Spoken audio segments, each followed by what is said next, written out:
Salut les amis, j'espère que tout le monde va bien. On se retrouve pour une nouvelle vidéo, petite vidéo particulière aujourd'hui. Je vais vous donner mon 11 préférentiel pour cet exercice 2025-2026. Il s'est passé beaucoup de choses cet été du côté de Madrid, notamment sur le plan du mercato. On a eu des arrivées, on a eu quelques départs, on a des modifications. Donc on va regarder tout ça dans quelques instants. Avant de démarrer les amis, je vous remercie tous ceux qui sont présents. On est plus de 95 000 abonnés sur la chaîne.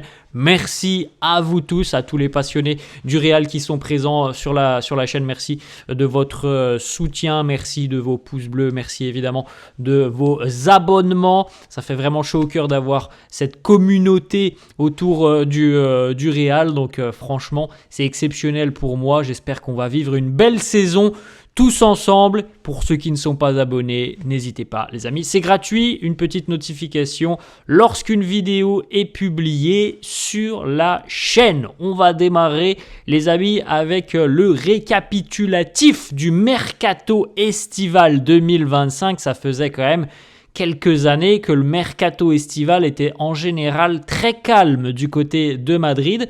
Bon, cette année, on a eu du mouvement, hein. C'est pas faute d'avoir eu pas mal d'informations, donc on peut pas se plaindre d'avoir eu un mercato inactif, c'est pas le cas. Cette année, on a déjà 4 recrues. Alors, les amis, on part comme si on n'avait pas d'autres recrues, hein. Normalement, c'est pas la tendance, on ne devrait pas avoir d'autres arrivées jusqu'à la fin du mois d'août, donc dans les faits, normalement, le mercato est terminé et le Real aura donc réalisé 4 achats.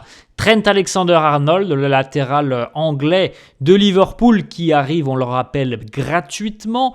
On a aussi Dean Huijsen, le jeune défenseur international espagnol qui était à Bournemouth la saison dernière et qui a été l'une des révélations de la saison en Première Ligue, notamment grâce à ses qualités immenses balle au pied. Hein. C'est un joueur très intelligent balle au pied qui techniquement est très à l'aise avec le ballon, ce qui est quand même un sacré plus pour un défenseur. Et au-delà de tout ça, c'est quelqu'un qui est très complet parce que défensivement aussi, il est très solide. Franco Mastantuono, le jeune espoir du football argentin qui est déjà international, hein, les amis, c'est quand même assez dingue. Hein.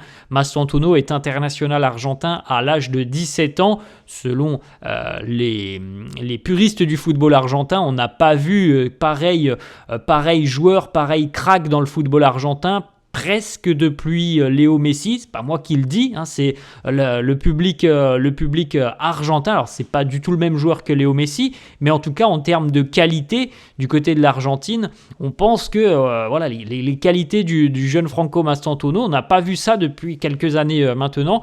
Et puis l'arrivée aussi d'un ancien pensionnaire de la Castilla, enfin de la formation de la Fabrica madrilène, Alvaro Carreras, qui a connu diverses expériences au cours de sa jeune carrière, il est encore jeune, hein, Alvaro Carreras, et qui a connu la consécration du côté du Benfica la saison passée, un latéral aussi très, très explosif, hyper dynamique. Donc on a quand même plutôt une orientation mercato qui a été fixée sur la défense, qui a été l'un des grands chantiers du Real la saison dernière, et qui a été évidemment identifié comme l'un des gros problèmes du Real par Xabi Alonso. On n'est pas allé chercher 3 défenseurs pour rien, les amis. C'est que Xabi Alonso, il a décelé comme nous tous, hein, que le Real avait des lacunes défensives et qu'il fallait à tout prix se renforcer défensivement. Alors comme on l'a évoqué depuis quelques jours, comme on l'a évoqué depuis quelques semaines, peut-être que Xabi Alonso aurait souhaité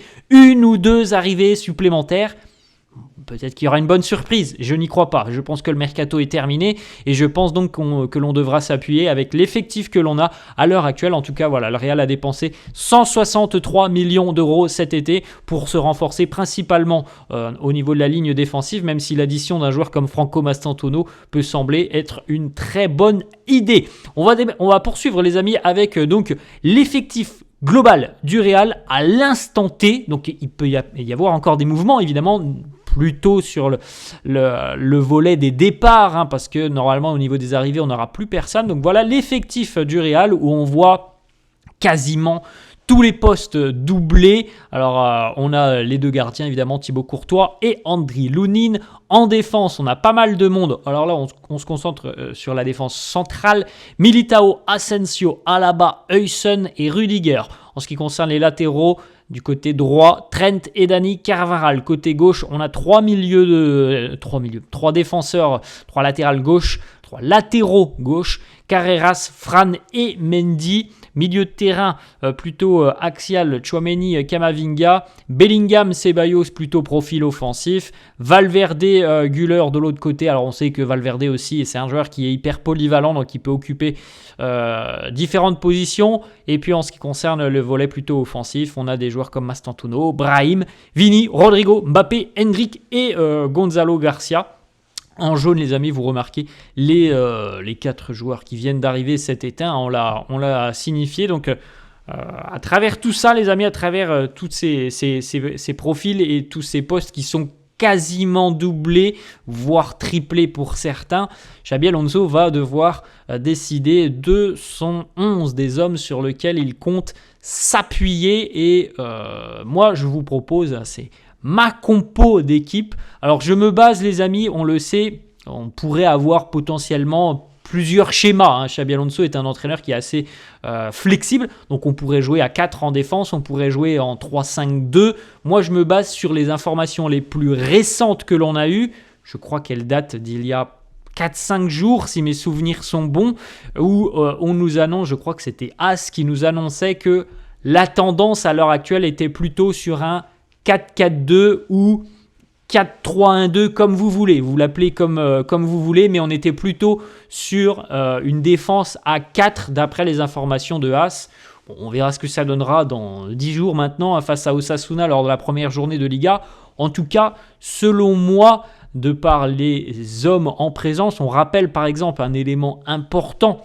Jude Bellingham est blessé, donc on n'a pas de Bellingham dans cette équipe. S'il avait été disponible, je pense que Jude, moi je l'aurais mis. Bon, là il est absent, donc pendant 2 mois et demi, on ne pourra pas faire avec Bellingham. Donc selon moi, l'équipe que devrait aligner Xabi Alonso si on se base sur ce fameux 4-4-2, 4-3-1-2, vous l'appelez comme vous voulez, c'est Thibaut Courtois dans les buts. Je pense qu'il n'y a pas de débat possible, malgré les performances exceptionnelles d'un gardien comme Andriy Lounine.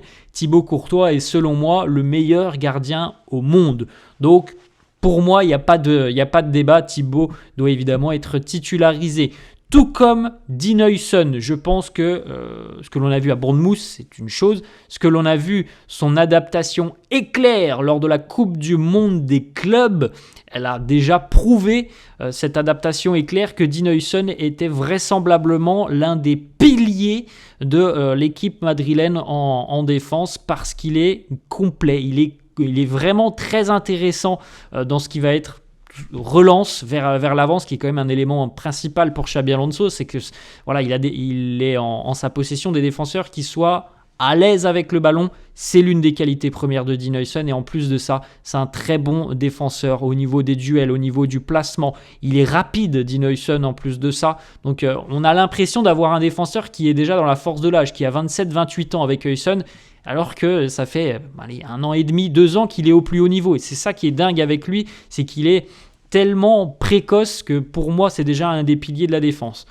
Après, les amis, ça dépend évidemment de l'aspect physique, mais si on se base sur David Alaba, Eder Militao et Antonio Rudiger, moi, j'aimerais voir Eder Militao, en espérant, on va toucher du bois, que ses problèmes physiques, les graves blessures qu'il a connues depuis près de 2 ans, en espérant que tout ça soit derrière lui. Pour moi, le Eder Militao que l'on avait vu avant ses blessures, c'était lui le patron de la défense à l'époque. Je pense qu'évidemment, maintenant, les choses ont changé. Il y a 2 ans qui se sont écoulés entre l'Eder Militao avant blessure et l'Eder Militao que l'on va retrouver aujourd'hui. Mais si on a un Militao qui retrouve les sensations qu'il avait il y a quelques temps maintenant, même s'il a rejoué depuis les amis, mais en termes de rythme, ça prend un peu de temps de retrouver les bonnes sensations. Si on retrouve le Militao costaud, concentré. C'est parfois ça qui lui a fait défaut, la concentration. Pour moi, la charnière doit être Dean Huijsen et Eder Militao. Je pense que Rudiger n'est pas très loin. Il y aura certainement un débat d'ailleurs entre Rudiger et Militao. Moi, ma préférence, elle va vers Militao. Maintenant, bon, Rudiger, il a évidemment sa carte à jouer. Pour moi, David Alaba, les amis, à l'heure actuelle, il ne fait pas partie des sérieux prétendants à un poste de titulaire.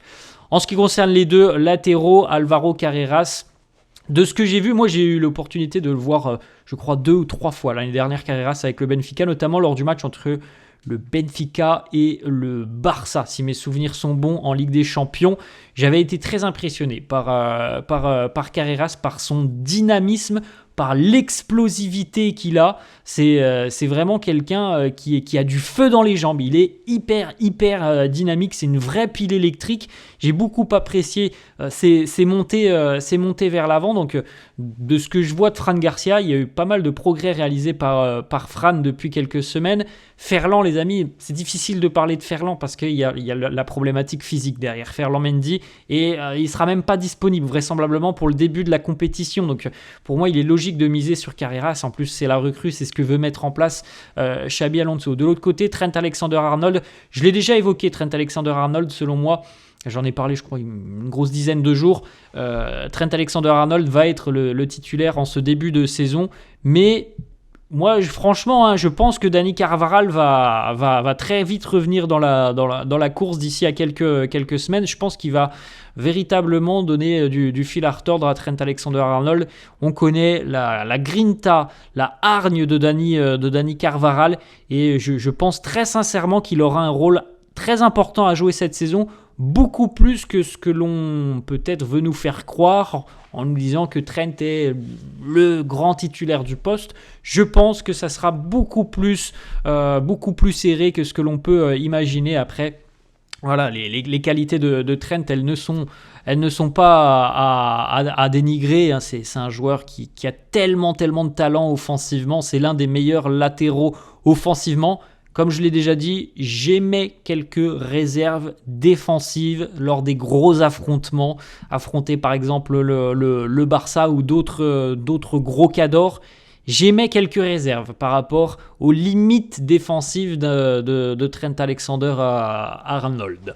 Ensuite, les amis, au milieu de terrain, Aurélien Tchouaméni, c'est le cerveau de Xabi Alonso. On l'a déjà évoqué à plusieurs reprises. Tchouaméni est le joueur qui a été identifié par Xabi Alonso comme étant vraisemblablement le prolongement du cerveau de l'entraîneur espagnol sur le terrain. Un Tchouaméni en forme, les amis, un Tchouaméni en confiance, un Tchouaméni placé au bon endroit sur le terrain. C'est un joueur extrêmement important du côté du Real. Malheureusement, il a parfois été trimballé sous Carlo Ancelotti, ce qui lui a aussi valu pas mal de critiques, notamment début d'année 2025, si vous vous en souvenez. Fede Valverde, moi, je serais entraîneur du Real, le premier nom que je cocherais dans mon 11, ce serait Fede Valverde.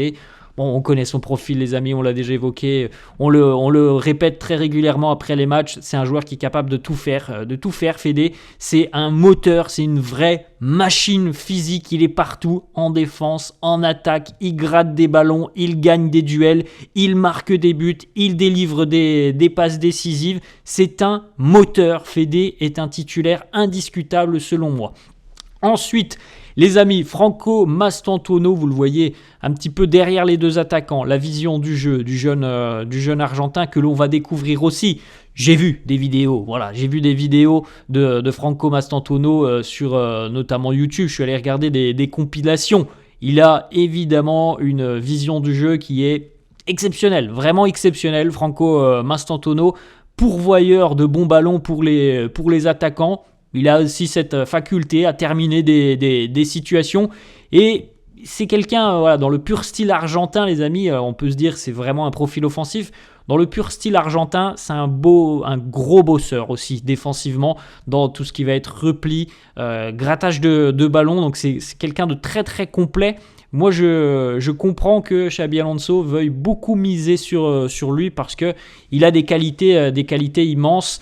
Maintenant, c'est un jeune joueur, c'est un très jeune profil. Il va découvrir le football européen du côté du Real. Sa première expérience à 18 ans, c'est quand même énorme. Il y a beaucoup de pression sur lui. J'espère qu'il ne sera pas inhibé par cette pression. Des déclarations qu'il nous fait depuis quelques semaines, il nous dit moi je suis très heureux d'être au Real, je n'ai aucune pression, je vais faire ce que je sais faire, je vais tout donner pour le Real. J'aime beaucoup son discours et des vidéos que j'ai vues, je suis convaincu que c'est quelqu'un qui peut beaucoup apporter au Real. Arda Güler, on l'a évoqué tout l'été et très régulièrement lors de la Coupe du Monde des clubs, c'est le profil qui a été aussi ciblé par Xabi Alonso pour dynamiser aussi un petit peu le front de l'attaque, apporter un petit peu cette touche peut-être un peu manquante au milieu de terrain parfois, cette créativité que certains n'ont pas, cette qualité de transmission, cette faculté de casser des lignes. Voilà pourquoi il est là, Arda, et on l'a bien compris. Xabi compte énormément miser sur lui. Et puis le duo en attaque, alors les amis, évidemment, un duo très flexible dans sa position, parce qu'on sait que ce sont des joueurs qui aiment avoir de l'espace, qui aiment aussi parfois être sur le côté. C'est pour ça qu'il y a cette alternance pour le duo, et c'est ce qui avait été mis en avant par Xabi Alonso lors de ses premières conférences de presse lorsqu'il est arrivé il y a 2-3 mois maintenant. Il avait dit ils ne sont pas figés, ils ont cette liberté de pouvoir beaucoup bouger offensivement, de pouvoir inverser un petit peu leur rôle, leur place. On ne va pas parler des qualités de Vini et Kylian Mbappé qui me semblent être à l'heure actuelle les deux joueurs à même d'occuper ce rôle de dynamiteur, de dynamite offensive. Maintenant, on a vu l'émergence d'un joueur comme Gonzalo Garcia. Si, les amis, je dis bien si, on se base sur ce système 4-4-2, 4-3-1-2, Gonzalo Garcia, selon moi, il aura beaucoup de mal à se montrer. Mais dans d'autres schémas, c'est quelque chose qui peut être beaucoup plus envisageable. Donc affaire à suivre. J'ai du mal à imaginer, les amis, que par exemple, on pourrait avoir l'association Mbappé-Gonzalo ou Vini-Gonzalo. Je ne l'imagine pas, selon moi. Je pense qu'on aura très régulièrement Vini et Mbappé titularisés. Donc après, Gonzalo, peut-être dans un autre schéma. Voilà les amis, la fin de cette vidéo. J'espère que ça vous a plu. N'hésitez pas à lâcher les pouces bleus, n'hésitez pas à vous abonner à la chaîne, n'hésitez pas non plus à me laisser en commentaire ce que vous pensez de cette compo d'équipe. Si vous avez d'autres idées, vous, en tête, si vous préférez d'autres options, laissez-moi tout ça en commentaire. J'espère que la vidéo vous a plu. Nous, on se retrouve demain. Je vous souhaite une très bonne journée et je vous dis à la prochaine. Ciao!